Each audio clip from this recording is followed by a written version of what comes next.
This podcast is sponsored by nobody. Hey dudes, welcome to Splat from the Past, the only 80s themed horror and sci-fi show where things can get totally radical. Now today, we will be paying tribute to one of the greatest iconic movie stars of all time, and I am talking about Anthony Quinn. I'll be talking to his widow, Katherine. She heads the Anthony Quinn Foundation. It's been 20 years coming up since he passed. The man just lived an extraordinary, amazing life. The man made over 100 and something movies. He was a painter. He was a devoted father. I mean, he had just a beyond extraordinary life.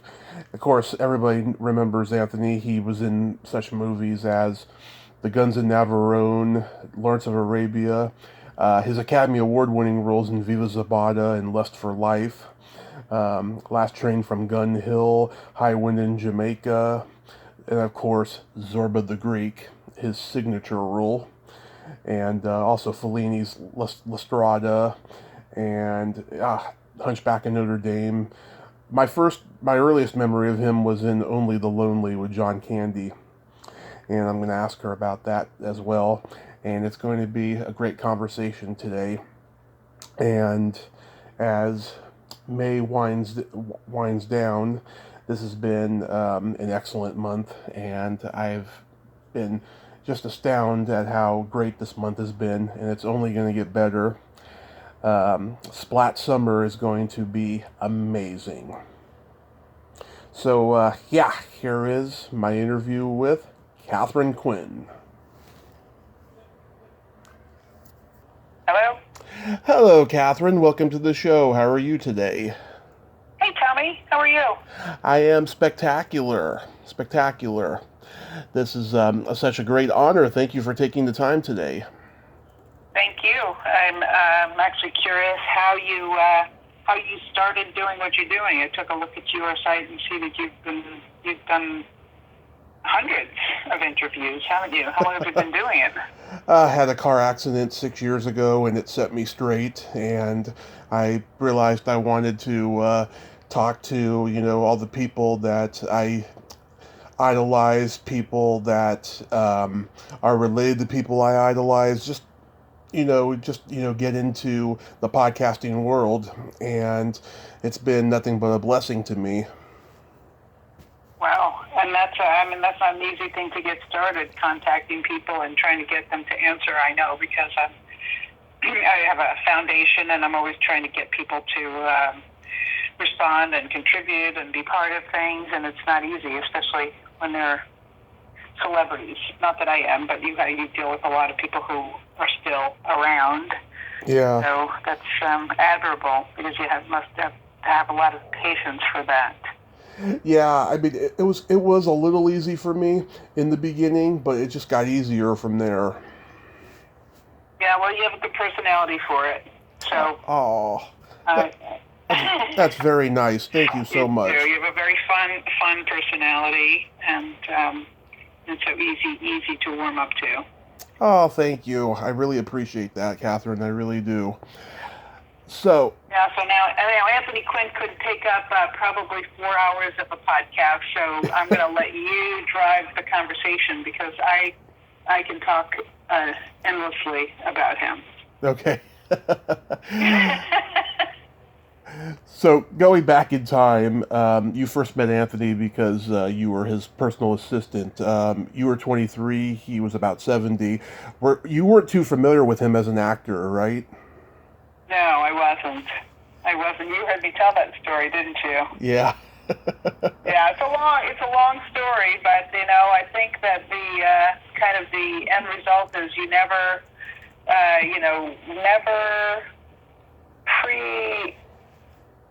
presume what's going to come, because I really wasn't expecting to even be remotely interested when I met him. I was curious, but I really didn't.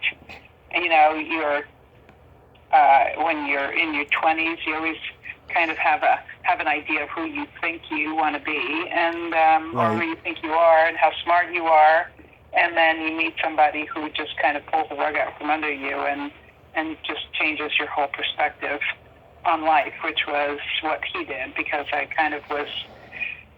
But also another lesson to me was, the more worried you are about a situation, the more stressed out, probably the worse you'll perform. Because when I met him, I had no expectations, and I really just was myself, which Right. I was nervous, but I had given him my resume. I went there all prepared like a professional interview, and I had handed him my resume, and he said, he tore it up in front of me. He said, nobody tells the truth on those things.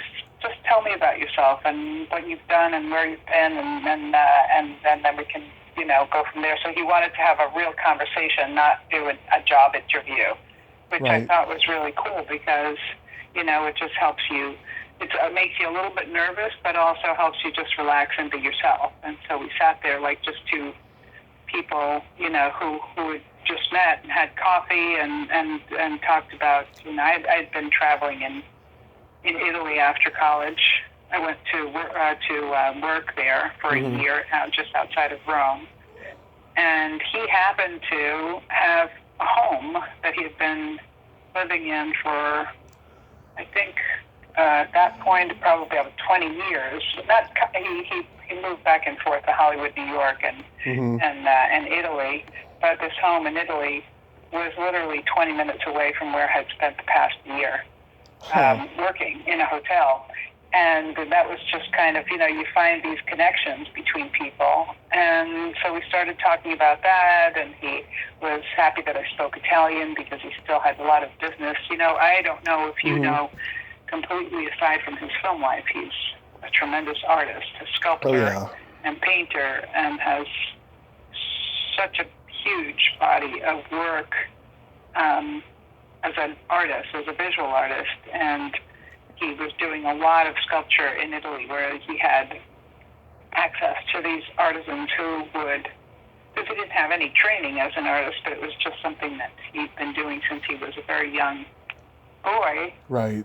And there in Italy, he was, the people are very talented with their hands. They call them artisans. They're really like the people who know technically how to, carve the stone. And so he would work with them.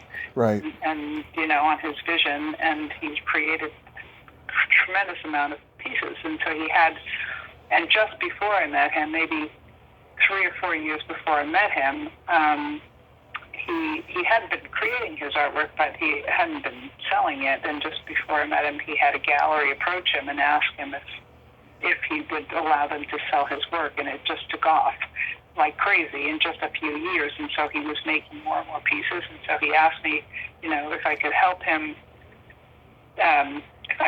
with that side of his business. Just really what he wanted was somebody to help him organize his life, because he was all over the map. He was writing, and he was painting, and he was acting, and he was sculpting, and he was about to begin the second revival of Zorba on stage. He'd done it on Broadway in 1983 to 84, and then he was about to pick up and do a traveling version, a touring version, or whatever you call it. And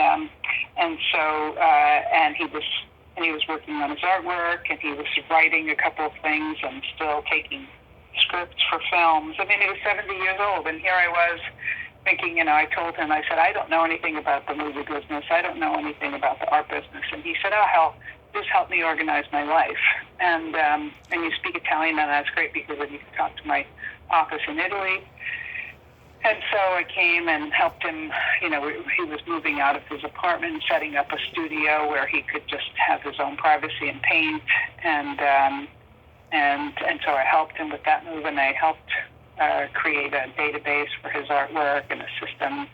And, he said, let's do this trial for a couple of weeks. And if I don't like you and you don't like me, we'll just part ways, and you can at least help me get set up. And 2 weeks went by, and a month went by, and a year went by, and and so all that time. But I think that the most incredible thing to me was how I had never in my life met anyone who was even my age, who had that much, was that dynamic and that engaged in life every single day. Right.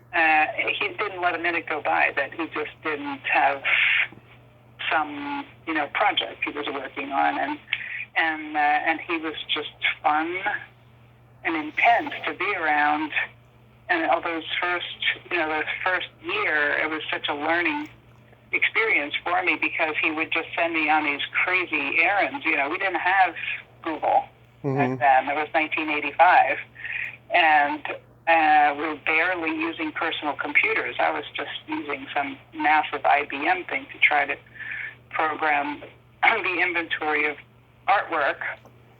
And so every time he had something he had to research, we would run to the bookstore, or he would send me to, go to, there were bookstores in Manhattan, like Strand Bookstore, and, or the library, or the encyclopedia, and so he'd say, I'm writing this script, and I'm trying to figure out, there's a line by a poet, and I can't figure out who wrote it, and so we'd go down this research wormhole, and when I came up with the answer, because one thing about me is I'm very stubborn and I don't give up very easily.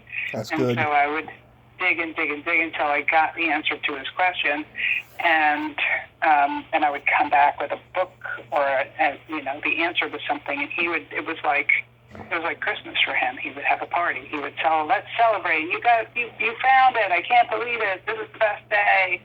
And he would just be so, and I was like, well, that wasn't that big of a deal. And he would say, that's a huge deal. And he would be that same way about so many things that you would think were so insignificant. Like I would often help him when he was painting. I would help him mix his colors. Yeah. So you're taking these tubes of paint and trying to find the combination that's going to get you the color that you want. So he would show me a picture or something or a piece of fabric, and he'd say, this is the color I'm looking for. And so I would try to get it, mixing the paints. And when I would come up with it, he would say, oh my God, I can't believe you got that. Please don't forget how you did it, because then tomorrow you're going to do it again.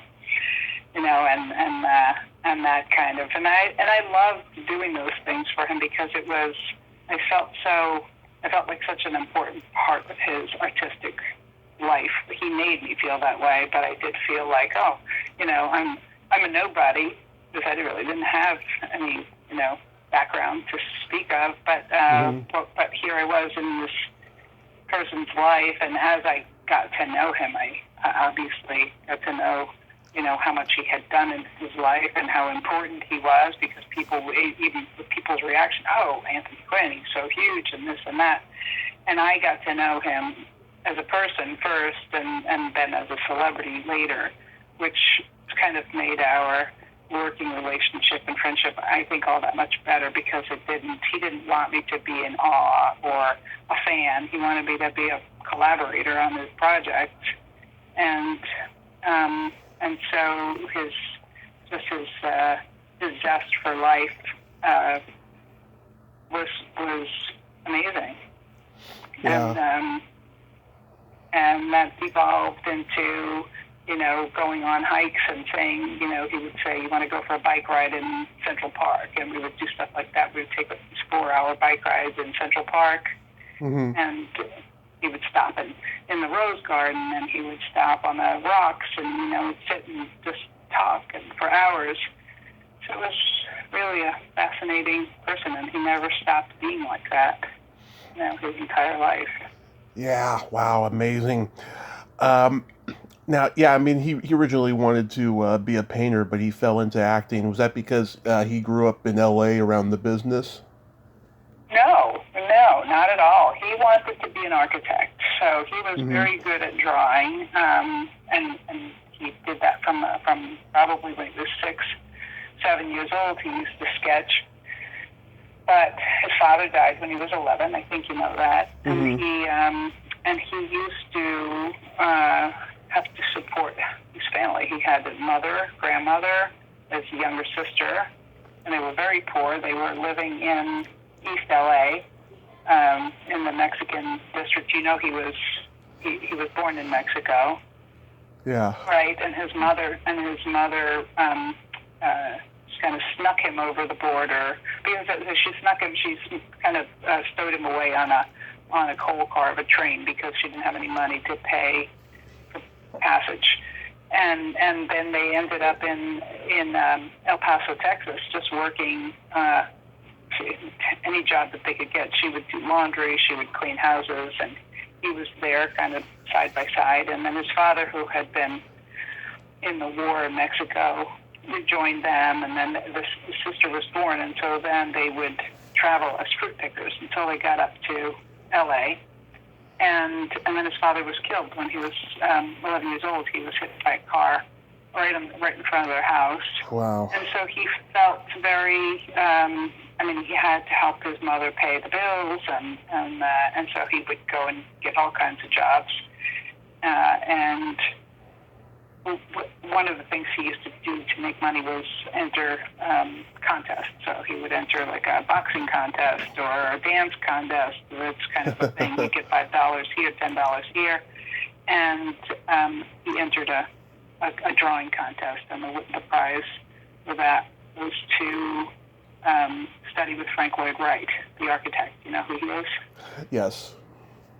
And so Frank Lloyd Wright, he won that contest, and he went to meet Frank Lloyd Wright, and Frank Lloyd Wright said to him, and he went with a portfolio full of his drawings, thinking he was going to impress this famous architect, and Wright said to him, I don't want to see your drawings. Anybody can draw a draftsman, you can hire draftsmen, but what's wrong with your speech?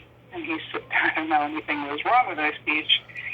And he said, well, you mumble, he was tongue-tied, so he had an actual physical defect under his tongue, the frenulum, and it was too thick. And these days, it's a standard practice when a child is born. They kind of lift up the tongue to see if that piece of skin is too thick, and they cut it when you're born. It's just a little tiny procedure. But he was already 17 years old. And so Frank Lloyd Wright said, you have to go see this doctor. I think, maybe he can help you. And he went to, they did surgery on him in office, simple surgery. They cut the skin under his tongue, but then you need physical therapy and training after that. You can't just start speaking normally because all of a sudden your tongue is doing things that you didn't think it could. So he went to a school, an acting school, and he bartered with the teacher there. It was a young like teenagers acting school, and he didn't have the money to pay for it. So he said to the teacher, I don't have any money to pay, but I'll help clean your studio, and in exchange for lessons. He was that kind of person, and there are people who people just are drawn to. I think he always had that personality, because even as a teenager, the teacher was just, knew, I guess she just, there was something about him that she said, sure. So he started being a janitor there, and he would watch the kids in the plays, acting and practicing, and he then would take his lessons. And then one day, one of the kids got stage fright and dropped out. And the teacher said, Tony, why don't you fill in for him? You've been studying these, and you know the lines. And so she said, why don't you give it a try? And he was in the play. It was called Hay Fever by Noel Coward. And he loved being on stage. He loved it. He was, he did something. He made a mistake, and his fly was unzipped, and he got laughs when he came out. I think his first line when he came out on stage was, "Tennis, anyone?" And everybody started laughing. And it wasn't because he was funny; it was because his fly was unzipped. But he said the energy of the audience was something that he had never felt before, and the applause and feeling that connection with the audience was so powerful. And he always felt that. And I think when he did theater throughout his life, he was reminded that was really why he started acting. And movies movies felt like it was so much harder to get that feeling because you're working with, you're on a set, you're doing a take, and then you're doing another take, and the director, sometimes it's a good director who's helping you get, what he wants. Other times you're kind of on your own. You have to find it, but you don't know if you're doing it right or wrong, and you don't see the results until months later when they put the film together. Right. But on the stage, it was an immediate, either the silence from the audience, you knew they didn't like it, or the cheers, or the applause. And I remember watching him do an interview. Had you ever seen this show called Inside the Actors Studio? Oh, yeah. I used to watch that show all the time. Yeah, so Jim Lipton had at the end of the show, he would ask them one-on-one questions, and he said, what sound makes you cry? And his answer was applause. And, that moves you so deeply, Mm-hmm. The sound of applause. And so I think that's pretty telling. So he didn't fall into it. Then after that experience, he didn't start acting right away because it was the 1930s, late 30s in Hollywood. He was a Mexican, so it wasn't a very good time for Mexicans back then because there was no work for people, and they were actually trying to repatriate a lot of the Mexicans because the border was kind of open. They didn't have people went back and forth, and then all of a sudden the Depression came, and they started trying to send Mexicans back to Mexico because they just didn't have enough. There weren't enough resources, and so he didn't get naturalized. So he came over in 1915, the year he was born, and then he did not get naturalized until 1947. And he didn't even realize it was a problem. This is how different things were back then. He didn't realize it was a problem until he was already acting, and he and a group of his friends, they used to go down to Tijuana, Mexico for bullfights, to see the bullfights.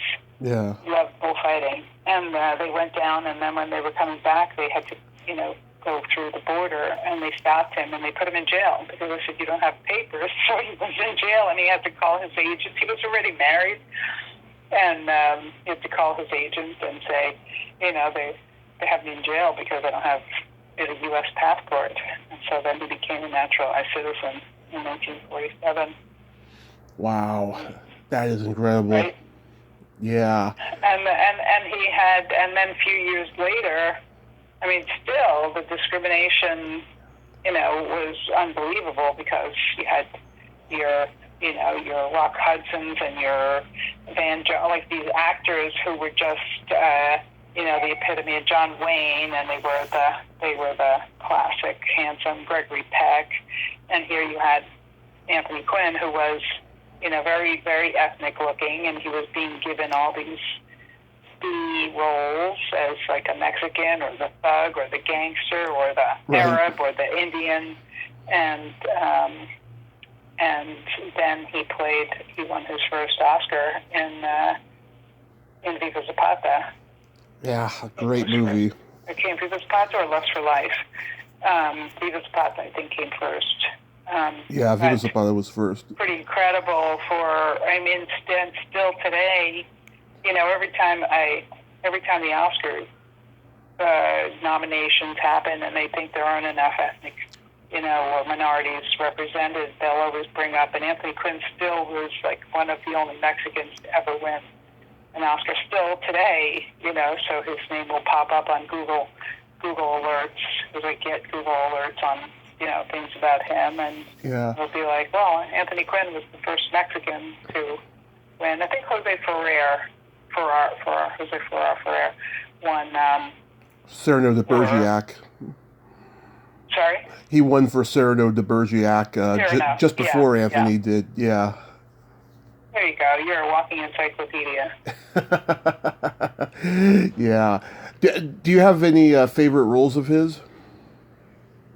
I think my favorites are the ones that I really discovered, believe it or not after he passed away, because there were so many movies that he did. He was 180 films, and so even after he passed away, he didn't like to watch his own movies either. So it's not like we could sit around and he'd be like, "Hey, watch Lust for Life, watch this, watch that." We didn't do that. Even when I started, before I started collecting VHSs, I used to record the VHS when he had DVRs, like the first DVRs with VHS. I would, one of his movies would come on TV, and I would hit record. So you have those bad recordings on VHS, which I still have a bunch of those. But then you could buy them, and if I would find one, I would buy it. So I was trying to create my own personal library of his movies. Yeah. And he never would watch them. Maybe if we were, he was a channel surfer. It was impossible to sit and watch one solid movie. He would always flip back and forth between the channels, and he was always analyzing, actors, young actors, to see who was good and who wasn't. And he could tell. He just had this kind of laser eye. And then I would, and I knew about the most, obviously, maybe the 20 most always quoted movies or popular movies. But then I started discovering the other ones and watching, The Secret of Santa Vittoria is one of my favorite films, and I love Requiem for a Heavyweight. Oh yeah, I just talked to Rod Serling's daughter about that movie. Yeah, it was really unbelievable, and for that role, and he loved boxing too. So that I think in that movie too, he boxes in one of the scenes, and I don't know if they don't show his face, but when he's sparring. At the beginning of the movie, it's with Cassius Clay. So Muhammad Ali is actually in that movie. Yeah, he was young, too. Yeah, he was really young, so he got to box Muhammad Ali. We always used to say that. And let's see what else. I mean, I used to love Zorba, but I had only ever seen it on DVD or VHS. And after he died, the town where I live here in Bristol, Rhode Island, they did a screening at an old movie theater, and the film was so bad, the sound was so bad because it was in such poor condition. And then several years later, Martin Scorsese and his organization at the New York Film Preservation or something, I don't remember the name of it, but they restored the film. And then they had a screening in New York of the film. It was the first time I had ever seen it on a big screen. And it was so powerful, and I couldn't believe the difference between, watching something on the TV and watching something like that. It was just the film. It won for cinematography, won the Oscar for cinematography. So, and you could see why when you watch it in black and white. It's so intense, and there were a lot of dark scenes in it, but he has just the close-ups of his face and his reactions are so spot on. I just don't know how he did that so well. He just looks like a Greek. Yeah. And the Greeks think he's Greek, and the Mexicans, know he's Mexican. But I think I said this in my previous interview. It was astounding how many people would claim him as their own. In the Middle East. Yeah. The Iraqis, the Iranians, the Arabs. And I think for him, I think it's because he spent so much time. He really didn't. He wasn't superficially involved in any of his movies. He had to take a deep dive always. And so if he went to another country, like when he was in Greece making Zorba, he had to immerse himself so deeply and become one of them. Right. And I think that's how he did it, because even in the Arab countries, he just went and he lived in a trailer, and he would sit out in the desert and he would carve his wood and just be so immersed in the life and not try to be a celebrity in a foreign country. Mm-hmm. And I think that was part of his ability to just become those people he was portraying so well. Yeah. My list, I love the two Oscar-winning roles, Viva Zapata and Lust for Life. Zorba, of course. Portrait in Black, which I consider to be the last noir film, and I've talked to a couple of historians who agree with me. The Guns of Navarone, Requiem for a Heavyweight, and I think Across 110th Street is a very underrated film. Yeah, sure is. Yeah. And my earliest memory of him was in Only the Lonely. I love that. It was fun. Yeah. Did he like John Candy? He did. He loved him. He was.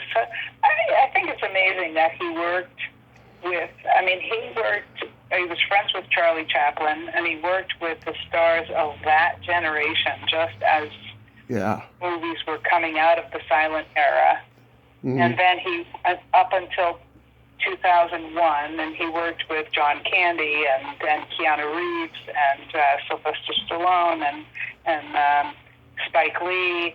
Yep. To have covered that range of the whole 20th century, from the beginning of, motion pictures and sound pictures until then.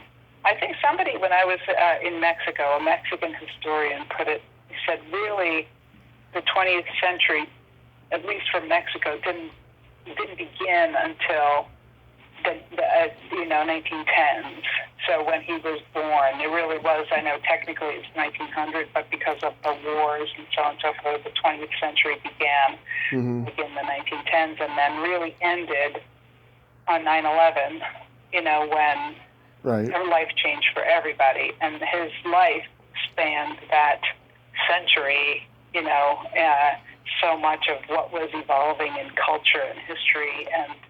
And I mean, when he was born, the airplanes weren't flying. He watched the invention of radio and television and airplanes and machinery. It's kind of astounding that you can keep up with culture, and just be relevant for that long through all of those changes. Is pretty speaks, to. And he loved working with young directors. He loved working with Spike Lee. He thought that directors became you would call them traffic cops, some modern directors. He said they spend the whole time looking in the monitor and then saying, move to the left, move to the right, move back. So we would call them traffic cops because they're just telling you where to stand and what to do, and they're not giving you that kind of what they're trying to extract from you, the character. And he was used to working with these directors, and he loved that kind of interaction with the director, because otherwise you're kind of lost. You're an actor. You're being told, you can't just create the character. You need it back and forth. And that was so important to him. And I think he loved working with Keanu Reeves and Alfonso Arau and Walk in the Clouds. And I was with him on that set. And it was so much fun being there in Napa, California, and just it was beautiful, beautiful surrounding. Were you ever with him when he was on the Hercules? The Hercules, I went to visit him, but they did most of that in New Zealand. So they did that, and it was they filmed a lot in a short period of time. So I went down there to visit him towards the end of when he was shooting that. So I think they did some in L.A. I think they did the sound, but then they did the 2 weeks in New Zealand. It was so beautiful. I mean, our daughter was 9 months old at that time, and I have the most beautiful pictures of her and him walking around these beautiful K-pop trees in New Zealand. And he would, put her on his shoulders and just had a blast. Yeah.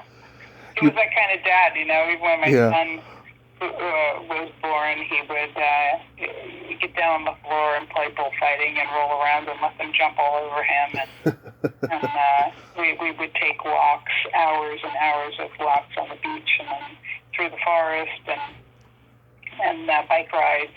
He was very, I would say athletic, not athletic like he was competitive, but he just loved sports, and he loved boxing, and he loved playing tennis, and he loved walking and bicycling, and just so active.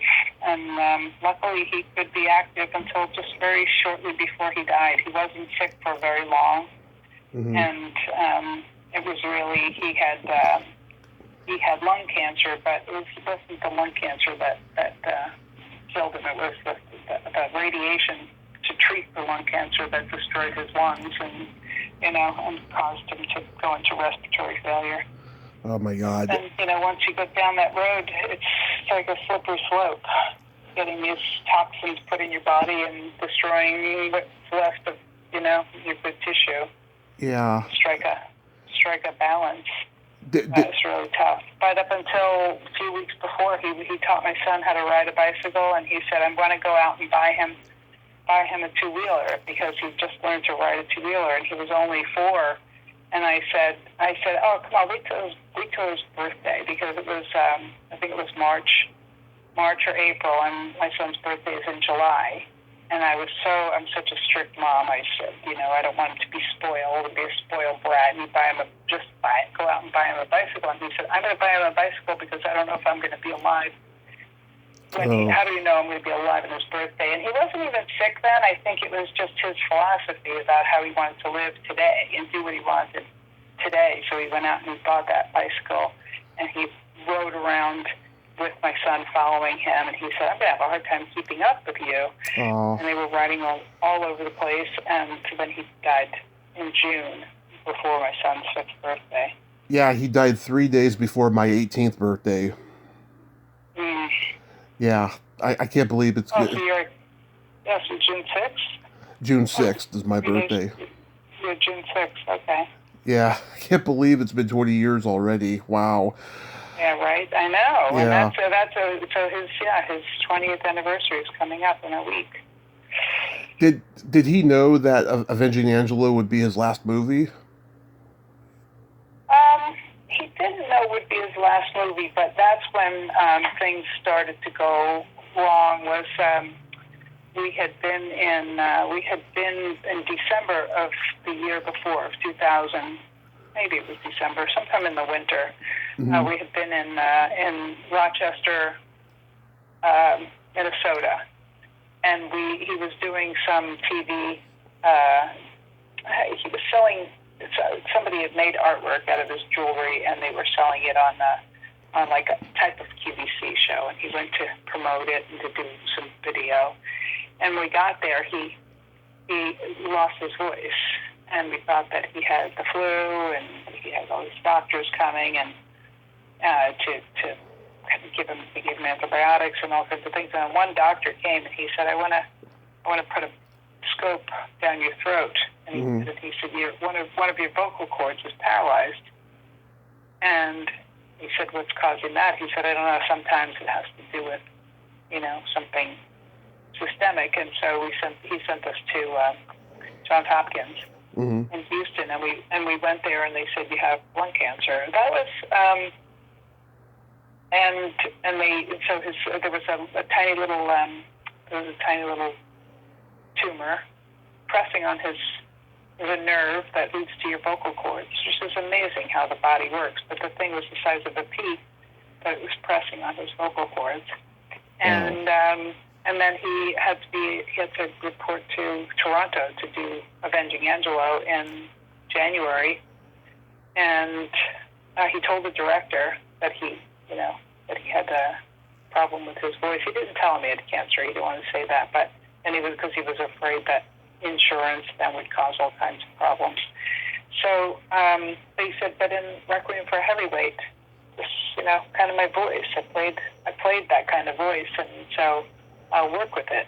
And so that's why he had that, that voice, because he didn't have his full voice anymore. And after that, we went back and forth with different treatments and doctors, but it was a kind of a slow decline, where he did get better for a while, but then it just went worse. Yeah. So that's why his voice in that movie. And so, there's a line in that movie that he says, and I watch it afterwards, and he says, and Sylvester Stallone says to him, "Oh, you're not going anywhere." And he said, "Everyone's going somewhere or sometime." And he said it with such, I don't know. You kind of knew that he knew. Yeah. You didn't really want to address it. I mean, you start feeling. He used to say you start to feel the ceiling. Yeah. The ceiling in the top of the world is so far, and then all of a sudden you start to feel the ceiling. So it's sad, but he was 86 years old, and he never regretted a day of his life, and I think that's all you can. And he really was. What he was afraid of was to live without his, to be confined and to be disabled, where he would need my help doing things. He wouldn't feel like himself, and so I think that the thought of that scared him terribly. He said he didn't want to live that way. He didn't want to. His friend, one of his best friends, was Kirk Douglas. Yeah. After Kirk's stroke, he thought it was, Kirk was so brave because he had, powered through and still done so much afterwards. But he said, he'd take so much courage to overcome that. And he didn't know if he could do it. He said, I don't know if I have it in me, but he would have if he, and when he was in the hospital several times, they would, especially the last time, they said if he came out of it, because they had to induce a coma because he was, he went into cardiac arrest. Yeah. And they had him intubated, and they kept saying the longer you're on a ventilator, the less likely that you're going to get back to normal. And so just kind of like this fear, okay, what's he going to, what's he going to be like in his own mind, how he just hated the thought of that. But God decided in the end, so he didn't have to. And it was, but it was okay because we had a very full life, and he did what he wanted to do. He lived it his way. Yeah, I definitely think. Sang it, but he's laughing and did it his way. I definitely think he could have made it to 100 like Kirk Douglas did. I really think so. Yeah, for sure. Kirk was a wonderful person, and his wife Anne was wonderful too. Yeah, she just passed. They were always so kind to me, and really such beautiful, strong, smart people. Yeah. You ever talk to him or any of his family? No. It's funny. If his son Eric hadn't passed about 15 years ago or so, I would definitely talk to him because he was in a couple of movies I liked, and he did stand-up comedy like I did, but... Yeah, that was so tragic. How do you survive losing a child? Anthony lost a son. His child died. Oh, yeah, one of his sons died, like, within a day or something like that, right? From, like, when he was born? No, that was his son. Francesco died after he passed away, but his first son, Christopher, died when he was 2.5 years old. That's what I mean, yeah. Yeah, and he drowned in W.C. Fields swimming, pond, where W.C. Fields lived next door, and there was somebody watching the child, and he ran out of the house, and they found him face down in the pond. It's crazy. I don't think he ever got over that. Because he was always, even when my kids were born, he was so paranoid about them running off out of, in the backyard, or if there was a pool around, he would get overly angry if somebody, let the child run without being watched. And, you don't think it's a big deal, but until you lose a child, then, touches you forever. Yeah. You have a big family? Yeah, somewhat of a big family. I mean, last few years, many family members have been passing for various health reasons and what have you, but it's pretty big, yeah. Yeah, me too. I come from a family of, well, 5 kids on my side, but then my dad was one of 10, so we have a lot of cousins and cousins and second cousins and aunts and uncles and all that kind of stuff. Oh yeah, same here. So to wrap this up, I was curious, Catherine, how have things been for you and the kids during the pandemic? I always try to look at things from a positive light. You know, in the middle of it, we had I had just had a fire in my house the year before. So in 2019, July of 2019, I had a fire in my house, and I had to move out and rebuild the house and clean all the artwork, and it was quite a task. And we were just moving back in. My son was living in Colorado. My daughter was living in New York. Mm-hmm. She was planning a wedding in August, and so in March of last year, I moved back into the house to try to get resettled, and then everybody shut down, and both my kids moved back home, and my daughter came with her fiance, and we thought we would kill each other, because initially we hadn't been stuck together for a long time since they were kids, you know, because everybody's always going off to college or doing this or doing that in their own direction, and we were stuck every single day making dinner, and it was initially very tough, but in the end, after the summer, it was the most incredible. I mean, we just had learned a different way of appreciating each other, and I'm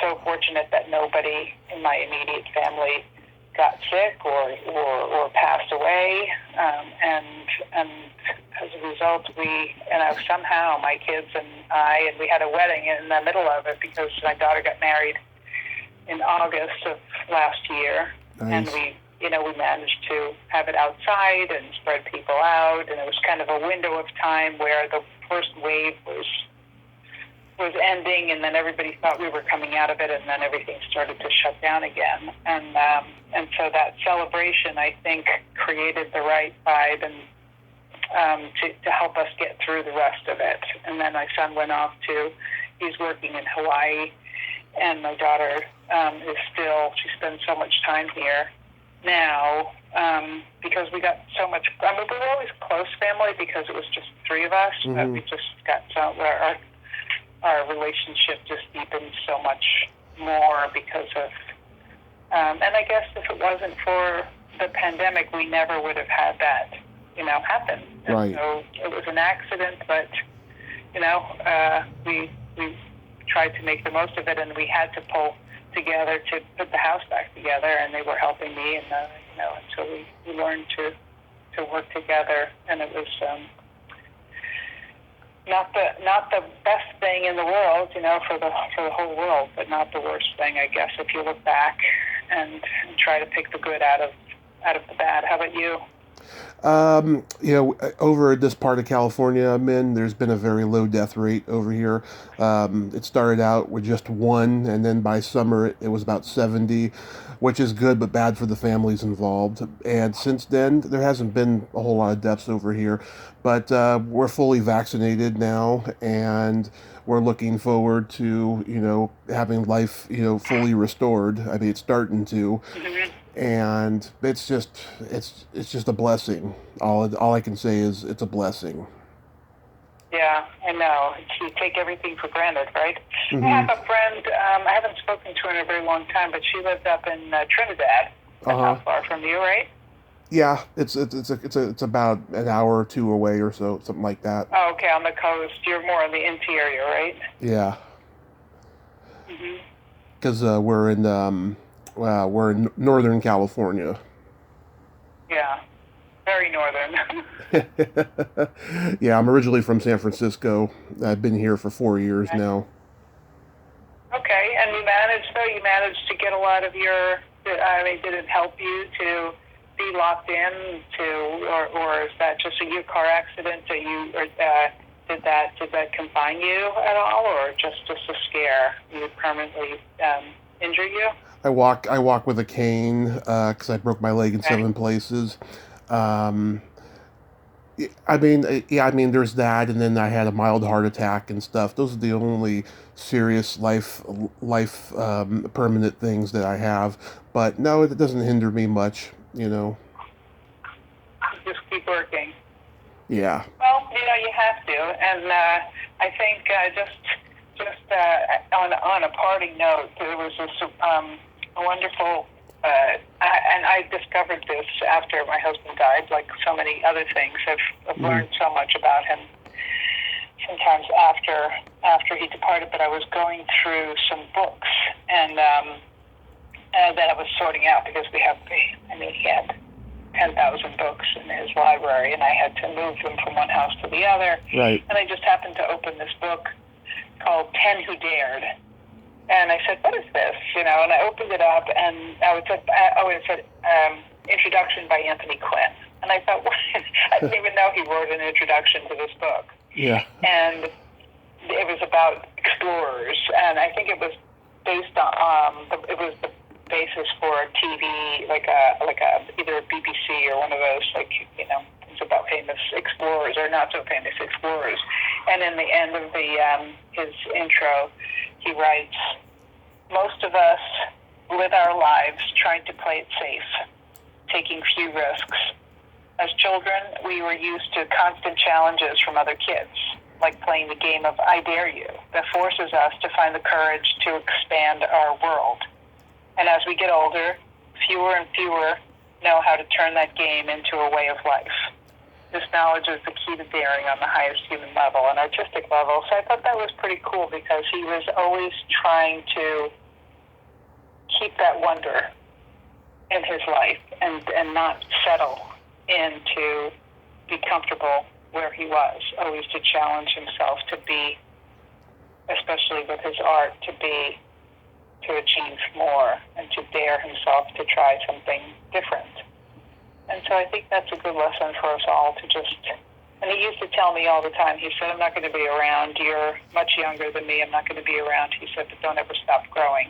Oh. And I never ever don't think about that because sometimes it's easy to just kind of feel like I'm happy where I am, and instead, to constantly challenge yourself to grow. So anyway, I hope you take that nugget too, and sounds like you would venture. I mean, I think you're very daring to reach out to people. Sometimes you must get people who say no or don't answer. And you're persistent. Like you were with me, it took me I think it took me a week or two to get back to you, and I'm sorry. Yeah, it's okay. I tend to flag emails and then go back when I have time and respond because I don't like to quickly answer emails. Right. And then I forget sometimes, and I have this long list of emails. I said, oh God, I have to get to those. Anyway, so thanks for being persistent, and thanks for doing what you do. Absolutely, Catherine. These legends of the past alive. Yes, thank you so much for coming on today. Please stay safe and stay in touch, too. Okay, you too. Okay. Bye-bye. Thank you. Nice talking to you. Bye. Bye-bye. Well, there you have it. Katherine Quinn. Ain't she a sweetheart? What a wonderful, great lady. I'm glad that we got to talk about Anthony Quinn's life, career, and legacy today. God, so much more we could have covered, but hey, it was great for what we talked about. Well, until next time, this is Tommy Throwback Kovac saying, there's no shame in living in the past, because the present sucks. Later, dudes.